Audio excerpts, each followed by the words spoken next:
Hello and welcome back to Content Cube. I'm Nate. That's Mike. This is our new basketball show. What's it called? Above the Break, baby. Above the Break. And we just previewed a team who has a lot of success from above the break, and that is the Houston Rockets. But that's the other side of the West. Now we're going to this side of the West. We're going to be previewing in this video Kawhi's Clippers versus, I guess, Murray's Denver. Between him and Jokic, they kind of split, whose team it is. I guess that's as good a place as any to start. First of all, I think Murray really took advantage of the Utah series, right? And he kind of showed it was his team. Yep. But he tends to go cold, and he'll maybe make a big bucket, but he hasn't been as consistent as I think he would have liked as he was in the Utah series against the Clippers. For one, what do you attribute that to? And two, for this series, do you think this is Jokic's team? Yes, it's Jokic's time to shine, first of all. Against Utah, you got Gobert. You can't go as consistently to Jokic, who likes to get his offense going, to get his passing started. And against Utah with Gobert, you're kind of reduced to shooting from the outside and passing out of the low block. Against the Clippers, he sees Montrezl Harrell and he starts licking his chops and he goes inside and gets easy buckets.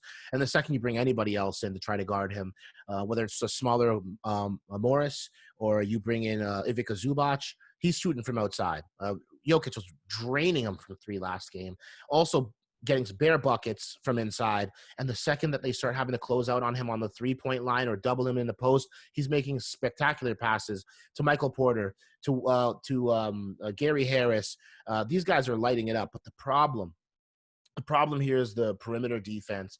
Being able to put someone like Kawhi and someone like Paul George and someone like Patrick Beverley on someone like Jamal Murray, that ain't Donovan Mitchell. God bless the kid. He is above average defensively, but he's not these guys. These guys are dogged defenders, especially in Patrick Beverley's case where he doesn't have to carry any offensive load. He's focusing on just defending you. So I wasn't surprised to see Jamal Murray shoot ineffectively. He shot 5 of 17 last game. Not really great what you want to see in a game two. But with that being said, you can see what happens when someone like Michael Porter Jr., who's emerging as a huge player for this team, especially with all his length. He's 6'10", being able to bring a very unique repertoire. And we all saw that huge dunk on Montrezl Harrell. That was a poster and a half. But Kawhi Leonard blocking Jamal Murray is just a microcosm of what's going to happen for Jamal Murray trying to get buckets, whether it be easy ones at the rim or outside shots just simply aren't falling.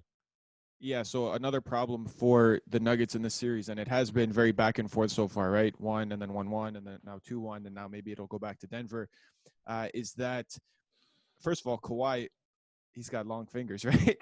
He's got some long fingers. But if the problem for Murray is that he's going to struggle everywhere, the problem for Denver, is it bigger that Murray's not firing or that Paul George seems to be back and firing on all cylinders, dropping 32 points last night? What's the bigger issue for Denver overall?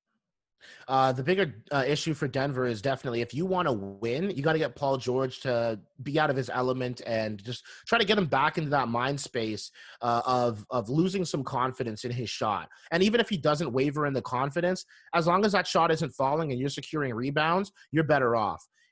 Paul George is a big issue. Now, if you want to be able to try to shoot yourselves into a game, I think Jamal Murray needs to show up. It's a combination of both. If I had to point to one thing, though, getting Paul George some tougher looks, not letting him snake his way to the basket for easy buckets, because he's going to shoot volume. It's not a matter of if Paul George is going to shoot or not.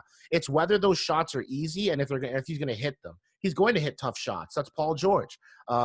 But with that being said, getting those rebounds, securing, and going into transition, that might be able to maybe your answer on how to get some shots falling. But I'll tell you one thing: they ain't winning the series if Jamal Murray keeps going 5 of 17. That is definitely not the answer.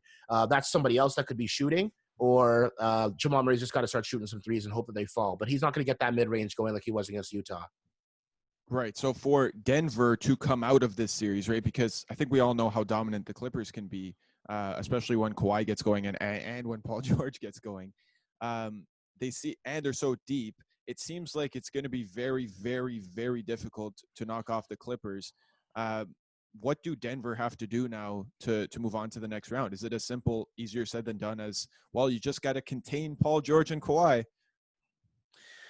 Good luck with that. That's tough. They're going to get their buckets. I think the main thing is they were doing a good job on Lou Williams. They need to keep him from getting his game going offensively.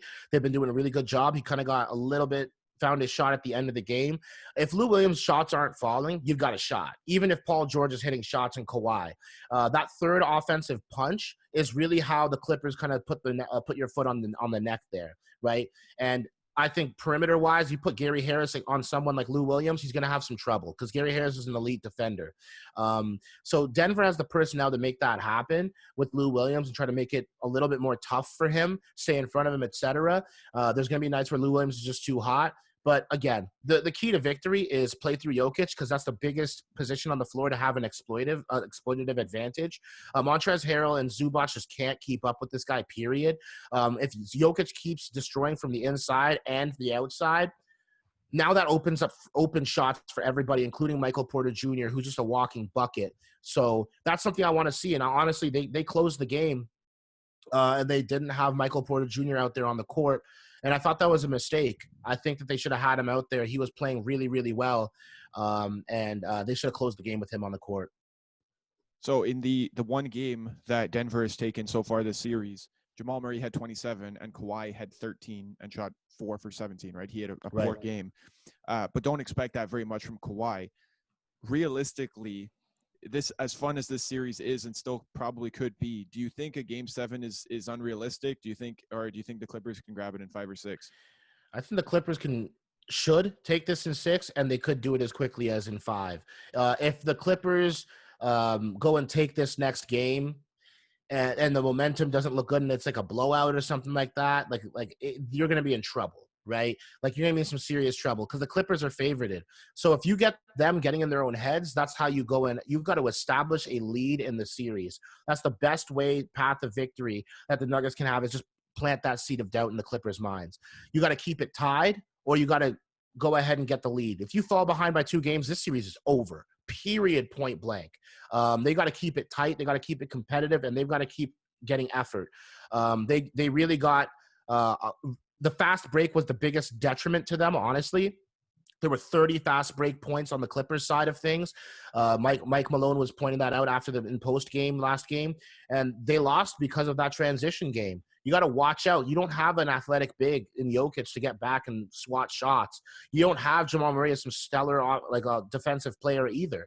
So you're relying on Paul Millsap, who's undersized, and you're relying on Jeremy Grants of the world and Gary Harris. These guys aren't going to be able to go and stop Paul George and Kawhi Leonard in transition, which means you got to take shots. And if you aren't ready to get that rebound, you got to have all hands on deck and get back the same way that the Heat do when they get back, or the Boston Celtics do when they get back on defense.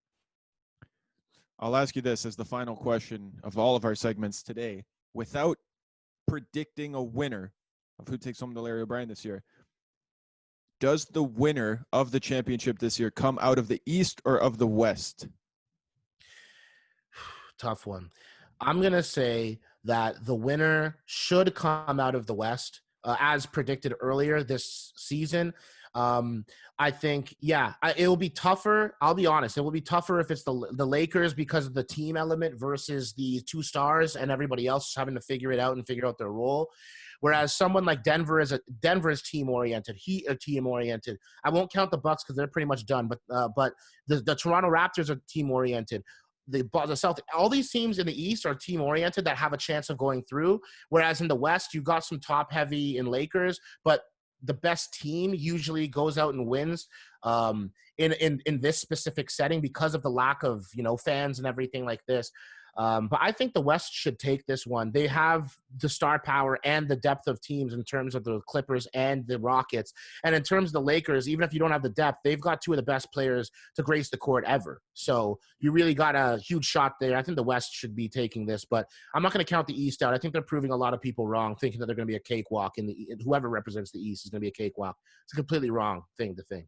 Yeah, still a lot of basketball left to be played. Still a lot of insight left to be given, and still a lot of analytics to be broken down. That's all coming up in the coming weeks and months. Like I said, this is Content Cube's latest and greatest basketball show. Mike, what are we called?